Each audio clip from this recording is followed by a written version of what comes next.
අද මේ 3 සෙනසුරාදාදා හරිම වැදගත් දවසක් කියන්න පුරවන් මොකද අර එළබෙන පළාත් පාලන මැතිවරණය තියෙනවනේ. ඔව්. ඒකට අදාළද නීතියෙන් කියන නිහඬ කාලය අද මධ්‍යම රාත්‍රී 12න් පටන් ගන්නවා.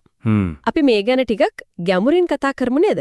ප්‍රවෘත්ති වාර්තාවක් තමයි අපේ මූලාශ්‍රය. හොඳයි. එවනම් මුලින්ම අපි බලමු මේ නිහඬ කාලය කියන්නේ මොකක්ද? අර මැතිවරණ නීතිය අනුව කොහොමද මේක වෙන්නේ?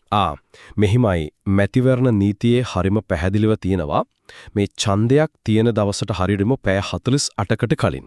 දවස් දෙකක්. ඔව් දවස් දෙකකට කලින් මේ හැම විදිහෙම මැතිවරණ ප්‍රචාරක වැඩක් නතර කරන්න ඕන කියලා. දැන් මේ 6නේ ඡන්දේ තියෙන්නේ. එතකොට ඒ කියන්නේ අද මේ 3 වෙනිදා රෑ 12න් පස්සේ. හරි. කිසිම පක්ෂයකටවත් අපේක්ෂකයෙකුටවත් බෑ ප්‍රචාරක වැඩ කරන්න. නීතියෙන් තහනම්. ඒකේ අරමුණ එතකොට. අරමුණ තමයි ඉතින් අන්තිම මොහොතේ ඡන්දදායකයට අනවශ්‍ය බලපෑම් නැතුව නිදහසේ තීරණයක් ගන්න ඉඩ දෙන එක. පැය 48ක නිශ්ශබ්දතාවයක් එතකොට.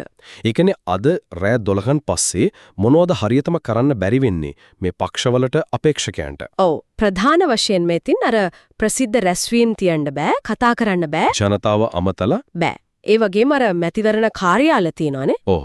මැතිවරණ කොමිසමෙන් අනුමත කරපු නිල කාර්යාලය ඇරෙන්න අනිත් ඔක්කොම අර తాවකාලිකව හදාගත්ත පොඩි මඩු වගේ ඒවා පාරවල් අයිනේම තියෙන. ඔව් ඒ ඔක්කොම අද රෑ 12න් පස්සේ සම්පූර්ණයෙන්ම ගලවලා අයින් කරන්න ඕන. හරි. කාර්යාල විතරක් නෙමෙයි නේද? අර පෝස්ටර්, බැනර්, කටවුට් ඒවටත් මේක ආදාළයි නේද? අනිවාර්යෙන්ම මැතිවරණ නීතිය අනුව අර කලින් අවසර දීපු වර්ග අඩි 60ක විතර දැන්වීම් පෝරු තියෙන්න පුළුවන්. ඒ ඇරෙන්න අනිත් හැම සරසිල්ලක්ම කොඩියක්, පෝස්ටර් එකක්, බැනර් එකක් මොනවා තිබුණත් ඔක්කොම අද රාවෙද්දි අයින් කළා තියෙන්න ඕන. මේවා කඩ කරොත් එහෙම ඒ වුණොත් ඉදි මැතිවරණ කොමිසමටයි පොලිසියටයි බලය තියනෝ ක්‍රියාමාර්ග ගන්න. මේකෙන් බලන්නේ හැමෝටම සාධාරණ. අර ලෙවල් ප්ලේයින් ෆීල්ඩ් එකක් කියන්නේ සාධාරණ අවස්ථා ක්ෂේත්‍රයක්. ඒක හදන්න තමයි මේ නීති ක්‍රියාත්මක කරන එකත් ලේසි නෑ වගේ නේද? විශේෂයෙන්ම මේ මැතිවරණයේ අර විශාලත්වයත් එක්ක ඇත්තෙම රට පුරාම එකපාර වෙන්න ඕනනේ. ඒ ගැන තිබුණා නේද විස්තර? ඔව්.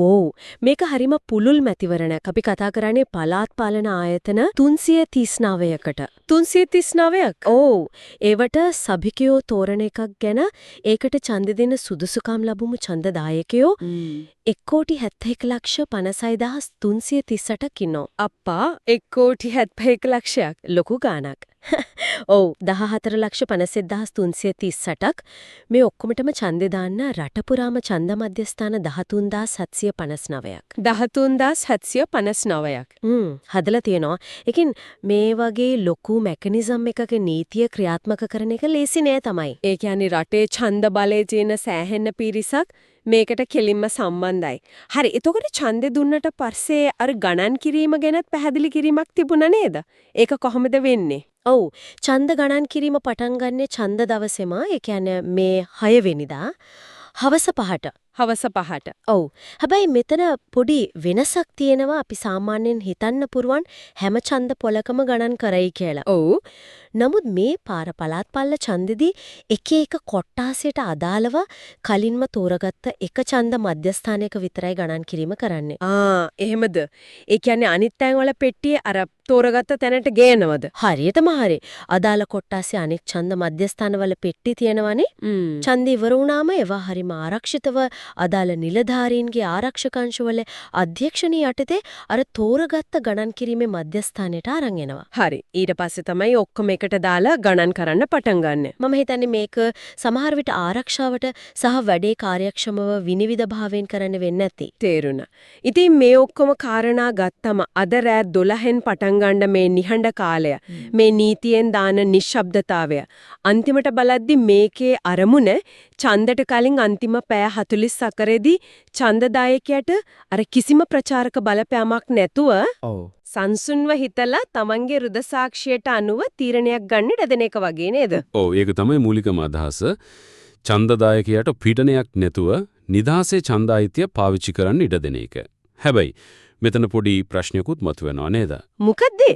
නීතියෙන් මෙහෙම බාහිර ප්‍රචාරකවට සීමා කළාට අද කාලයේ තොරතුරු යන වේගයත් එක්ක විශේෂයෙන්ම අර සමාජ මාධ්‍ය ජාල තියෙනවනේ. ඔව් ඒක නම් ඇත්ත.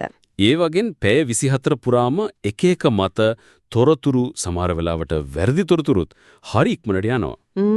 ඉතින් මේ නීතියෙන් දෙන නිහඬ කාලය අර මුල් අරමුණ, ඒ කියන්නේ සම්පූර්ණ බලපෑම් වලින් තොරව සංසුන්ව හිතන්න ඉඩ දෙන එක, ඒක අද තියෙන මේ අධිසම්බන්ධිත ලෝකයේ ඇතුළේ ඇත්තදම කොච්චර දුරට ප්‍රායෝගිකව සාර්ථක වෙනවද කියන එක ගැඹුරින් හිතන්න ඕන කාරණයක් වගේ.